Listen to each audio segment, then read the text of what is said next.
ধর্মীয় ভাব গাম্ভীর্যের মধ্য দিয়ে দেশের নানা প্রান্তে অনুষ্ঠিত হলো ঈদুল আজহার জামাত।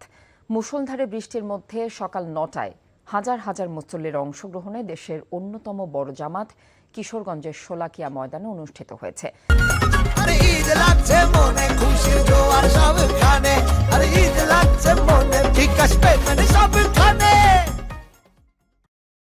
জামাত শুরুর সাথে সাথে বৃষ্টি শুরু হয়।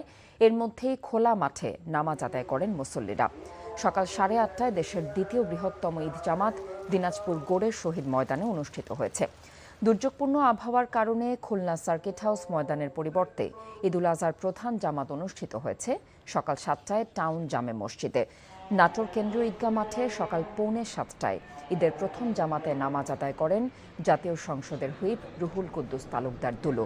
এছাড়া গাজীপুর, ফরিদপুর, রাজবাড়ী, জয়পুরহাট সহ অন্য সব জেলাতেও বিভিন্ন সময়ে অনুষ্ঠিত হয় ঈদের জামাত।